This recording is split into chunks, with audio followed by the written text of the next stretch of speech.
ओम नमो भगवते वासुदेवाय नमो।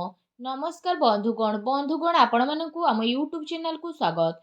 बंधुगण आज भिडियो में जानिबा आगामी 8 दिन आपणक पई किपरि कटिबो, केउ प्रकार आगामी दिन को आपण प्लानिंग करिवे, आपणकर लव लाइफ किपरि रहिबो, बिजनेस किपरि रहिबो, व्यापार किपरि रहिबो, स्वास्थ्य किपरि रहिबो, शिक्षा किपरि रहिबो, बिजनेस किपरि रहिबो, से सब विषय जानिबा। ए 8 दिन आपणक राशि पई किपरि कटिबो, केउ प्रकार समय रहिबो, ग्रह नक्षत्र सहित ए 8 दिन रे आपणकु केउ सब जिनिस रे फायदा मिलिबो, केउ जिनिस रे आपणकु सावधान रहिबाकु पड़िबो। ग्रह नक्षत्र हिसाब रे ए 8 दिन रे आपणकर लव लाइफ किपर रहिबो, कैरियर किपर रहिबो, बिजनेस आउ व्यापार किपर रहिबो, आउ स्वास्थ्य रो महत्वपूर्ण आउ संपूर्ण इन्फॉर्मेशन आमे आज ए भिडियो रे आपण माननकु कहबो। तेणु ए भिडियो ଆପଣଙ୍କ ପାଇଁ ବହୁତ ହି ମହତ୍ୱପୂର୍ଣ୍ଣ ରହିବ। ଏ ଆଗାମୀ 8 ଦିନର ସମ୍ପୂର୍ଣ୍ଣ ସଠିକ୍ ରାଶିଫଳ ବିଷୟରେ ଆସନ୍ତୁ ଜାଣିବା। ଏ ଭିଡ଼ିଓ ଆପଣଙ୍କ ପାଇଁ ମହତ୍ୱପୂର୍ଣ୍ଣ ଅଟେ, ତେଣୁ ଭିଡ଼ିଓକୁ ଶେଷ ପର୍ଯ୍ୟନ୍ତ ପୁରା ଦେଖନ୍ତୁ। ଭିଡ଼ିଓକୁ ପୁରା ଆରମ୍ଭ କରିବା ପୂର୍ବରୁ ଆପଣଙ୍କୁ ରିକ୍ୱେଷ୍ଟ, ଭିଡ଼ିଓକୁ ଗୋଟେ ଲାଇକ୍ କରନ୍ତୁ। କମେଣ୍ଟ ବକ୍ସରେ ଜୟ ଭୋଲେନାଥ ବୋଲି ଅବଶ୍ୟ ଲେଖନ୍ତୁ, ଯାହାଦ୍ୱାରା ସ୍ୱୟଂ ଭୋଲେନାଥଙ୍କର ଆଶୀର୍ବାଦ ଆପଣଙ୍କୁ ପ୍ରାପ୍ତ ହେବ। ଆସନ୍ତୁ ଜାଣିବା କିପରି ରହିବ ଆପଣଙ୍କ ରାଶି ପାଇଁ ଆଗାମୀ ଏ 8 ଦିନର ସମୟ। जदि ये 8 दिनर समय अवधि विषय आमे आलोचना करिबा तो फ्रेंड्स ए समय रे आर्थिक पक्ष पूर्वर ही अधिक सक्षम आउ मजबूत स्थिति रे रहिबो। किछि समय रु चली आसुथुबा चिंतारु आपनकु एबे शुभ फल मिलिबो। परिवार लोकंकर खर्च छोटा मोटा जरूरत को पूरा करिबारे आपनकु आनंद प्राप्त हेबो। अचानक ही कौनसी पुराना मित्र बा परिचितଙ୍କ सह साक्षात आपनकु अनेक खुशी प्रदान करिबो। फ्रेंड्स एहा सहित ए समय रे भाग्य उन्नतिर मध्य शुभ अवसर बनुछि। जेउ कार्य पूर्व किछि समय रु आपनकर अटकी थिला किंबा होई पारु नथिला, एबे से सब पूरा हेबार समय आसी जाइछि। किछि विरोधी माने आपनक ऊपर भारी हेबे, किंतु आपनकु आयत्त करि परिबे नाही।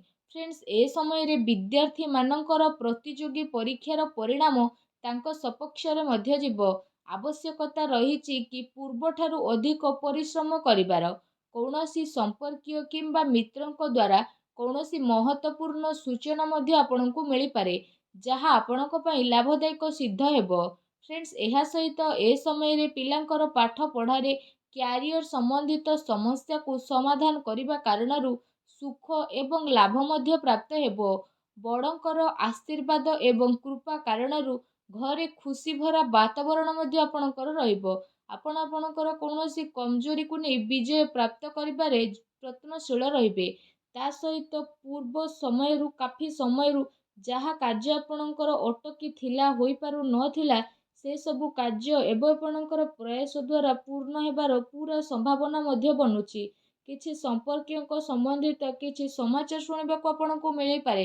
भाईଙ୍କ द्वारा बटबार संबंधित विवाद को आपण आपसिक संबंध बा कौनसी माध्यमता द्वारा आसानी रे आपण ताको पाई जिबे।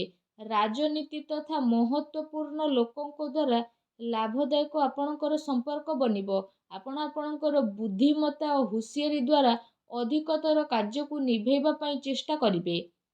ता सहित जदि आमे कहिबा ए समय रे किछि लोक आपणकर आलोचना उपरि निंदा मध्य करि पारंती।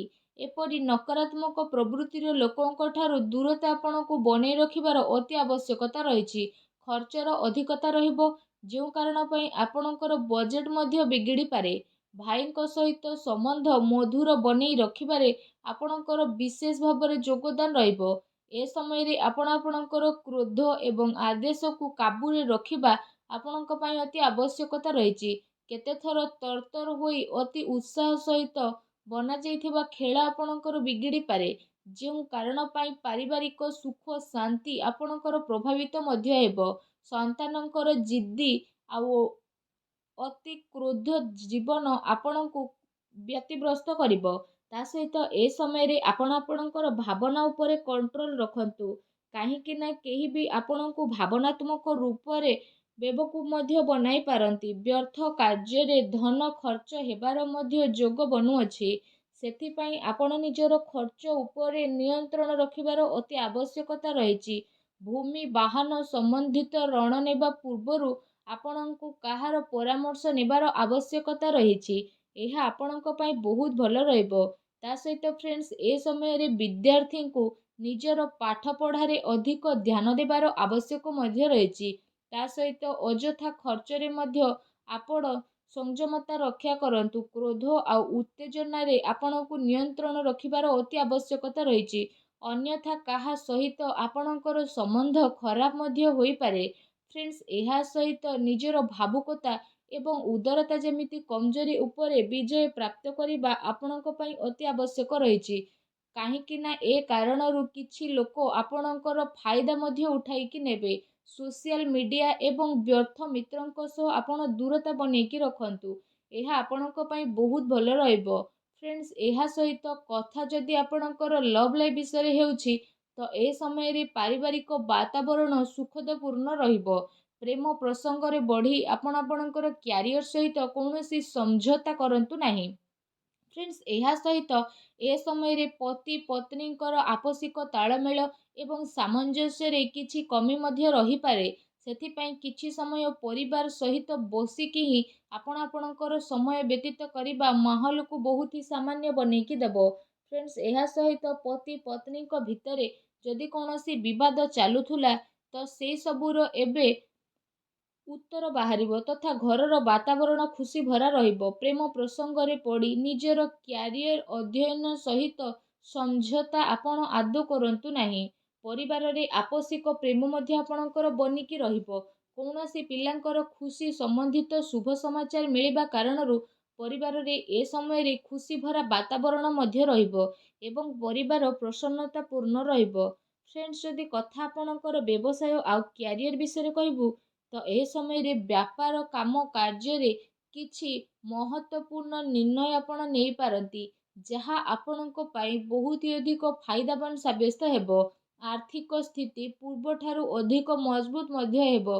ଚାକିରିରେ କୌଣସି ପ୍ରକାରର ଭୁଲ ହେବା କାରଣରୁ ଅଧିକାରୀଙ୍କ ସମ୍ମୁଖରେ ଆପଣଙ୍କୁ ଜବାବଦାରୀ କରିବା ପାଇଁ ପଡ଼ିପାରେ। ଫ୍ରେଣ୍ଡସ୍, ଏହା ସହିତ କାରବାରରେ କଡ଼ା ପରିଶ୍ରମର ଆପଣଙ୍କୁ ଅତି ଆବଶ୍ୟକତା ରହିଛି। କାର୍ଯ୍ୟ ବିସ୍ତାର ସମ୍ବନ୍ଧିତ ଯୋଜନା କାର୍ଯ୍ୟ ରୂପରେ ପରିଣତ ମଧ୍ୟ ହେବ।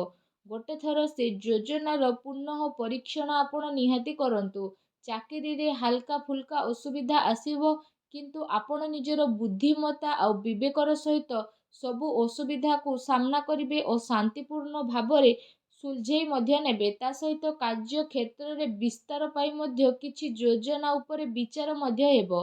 ଏ ସମୟରେ ମାର୍କେଟିଂ ସମ୍ବନ୍ଧିତ କାର୍ଯ୍ୟରେ ଅଧିକ ଆପଣଙ୍କୁ ଧ୍ୟାନ ଦେବାର ଆବଶ୍ୟକତା ମଧ୍ୟ ରହିଛି। କୌଣସି ବଡ଼ ଅଧିକାରୀ ବା ରାଜନୀତି କ୍ଷେତ୍ରରେ ଆପଣଙ୍କର ସାକ୍ଷାତ ବହୁତ ଫାଇଦାମାନ ସାବ୍ୟସ୍ତ ହେବ। ଚାକିରି ପେଶା ବ୍ୟକ୍ତିଙ୍କର ଦିନଚର୍ଯ୍ୟା ବହୁ ଅଧିକ ବ୍ୟସ୍ତପୂର୍ଣ୍ଣ ରହିବ। ଫ୍ରେଣ୍ଡସ୍, ଏହା ସହିତ ଏ ସମୟରେ ବ୍ୟାପାରରେ ବିସ୍ତାର ସମ୍ବନ୍ଧିତ ଯାହା ଯୋଜନା ପୂର୍ବ କିଛି ସମୟରୁ ଆପଣଙ୍କର ଚାଲୁଥିଲା, ତାର କ୍ରିୟା ନିମନ୍ତ୍ରଣ କରିବାର ଏବେ ସମୟ ଆସିଯାଇଛି। ଜିଏସ୍ଟି ଏସବୁ ଜିନିଷରେ ଜଡ଼ିତ କାର୍ଯ୍ୟ ଆପଣ ଶୀଘ୍ର ହିଁ ପୂରା କରିନେବେ, ଯାହା ଆପଣଙ୍କ ପାଇଁ ବହୁତ ହି ଭଲ ରହିବ। ପ୍ରାଇଭେଟ୍ ଚାକିରିରେ ଲକ୍ଷ୍ୟକୁ ପ୍ରାପ୍ତ କରିବାରେ ଆପଣଙ୍କ ଉପରେ ଏ ସମୟରେ ଚିନ୍ତା ମଧ୍ୟ ରହିବ। ତା ସହିତ ଏ ସମୟରେ କାମ କାର୍ଯ୍ୟକୁ ପୁରା ଗମ୍ଭୀରତା ଆଉ ସଂଯୋଗିତାରେ ଆପଣ ନେଇକି ଯିବେ। ଅନ୍ୟଥା ଆପଣଙ୍କର ଅର୍ଡ଼ର ମଧ୍ୟ କ୍ୟାନସେଲ୍ ହୋଇପାରେ ଆଉ ପଇସା ମଧ୍ୟ ଆପଣଙ୍କର ଫସିପାରେ। ସରକାରୀ ଚାକିରିରେ କୌଣସି ପ୍ରକାରର ଅସୁବିଧା ମଧ୍ୟ ଉତ୍ପନ୍ନ ହେବ। ସେଥିପାଇଁ ବ୍ୟର୍ଥ କାହାରି କାର୍ଯ୍ୟ ଉପରେ ଆପଣ ହସ୍ତକ୍ଷେପ କରନ୍ତୁ ନାହିଁ। ଫ୍ରେଣ୍ଡସ୍, ଏହା ସହିତ ବ୍ୟାପାରରେ କୌଣସି ନୂଆ ନିବେଶ କରିବା ପୂର୍ବରୁ ତାର ଭଲ ଭାବରେ ଯାଞ୍ଚ ପଡ଼ତାଳ ଆପଣ ନିହାତି ଭାବରେ କରନ୍ତୁ।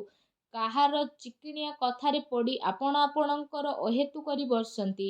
ଚାକିରିରେ ଛୋଟ ମୋଟ ସମସ୍ୟା ଏ ଦିନରେ ଆସିପାରେ, କିନ୍ତୁ ବସ୍ ଆଉ ବରିଷ୍ଠ ଅଧିକାରୀଙ୍କ ସହଯୋଗ ଆପଣଙ୍କୁ ଚିନ୍ତାମୁକ୍ତ ରଖିବ। ଚାକିରି ପେଶା ଲୋକଙ୍କ ପାଇଁ ଏ ସମୟ ମିଲାଜୁଲା ମଧ୍ୟ ରହିବା ପାଇଁ ଯାଉଛି। ଫ୍ରେଣ୍ଡସ୍, ଯଦି କହିବା କଥା ଆପଣଙ୍କ ସ୍ୱାସ୍ଥ୍ୟ ବିଷୟରେ, ତ ଏ ସମୟରେ ଶାରୀରିକ କମଜୋରି ତଥା ହାଡ଼ରେ ଅସୁବିଧା ଭଳି ସମସ୍ୟା ଦେଖାଦେଇପାରେ। ବର୍ତ୍ତମାନ ମାହୋଲରୁ ନିଜେ ନିଜକୁ ବଞ୍ଚେଇ ରଖିବାର ଅତି ଆବଶ୍ୟକତା ରହିଛି। ସ୍ୱାସ୍ଥ୍ୟ ଆପଣଙ୍କର ଠିକ୍ ରହିବ, କିନ୍ତୁ ଖାଦ୍ୟପେୟ ତଥା ଦିନଚର୍ଯ୍ୟାକୁ ବ୍ୟବସ୍ଥିତ ରଖିବା ଆପଣଙ୍କ ପାଇଁ ଅତି ଆବଶ୍ୟକ ରହିଛି। ଏହା ସହିତ ବାୟୁ ବିକାର, ପେଟ ସମ୍ବନ୍ଧିତ ଅସୁବିଧା ମଧ୍ୟ ଆପଣଙ୍କୁ ଆସିପାରେ। ଅଧିକ ଗରିଷ୍ଠ ତୈଳଯୁକ୍ତ ଭୋଜନ ଖାଇବାକୁ ଆପଣ ବର୍ଜନ କରନ୍ତୁ। କୌଣସି ପ୍ରକାରର ଭୁଲ ଆଦତ, ଭୁଲ ସଙ୍ଗତି ଦ୍ୱାରା ଆପଣ ଦୂରରେ ମଧ୍ୟ ରହିବେ। ଏ କାରଣରୁ ଆପଣଙ୍କର ଇମ୍ୟୁନିଟି ସିଷ୍ଟମ ମଧ୍ୟ କମଜୋର ହୋଇପାରେ। ଫ୍ରେଣ୍ଡସ୍, ନିଜର ସ୍ୱାସ୍ଥ୍ୟକୁ ଆହୁରି ଅଧିକ ଭଲ ରଖିବା ପାଇଁ ଆପଣ ନିୟମିତ ଯୋଗ ଏବଂ ପ୍ରାଣାୟାମ କରନ୍ତୁ, ଯାହା ଆପଣଙ୍କ ସ୍ୱାସ୍ଥ୍ୟ ପାଇଁ ବହୁତ ଅଧିକ ଭଲ ରହିବ।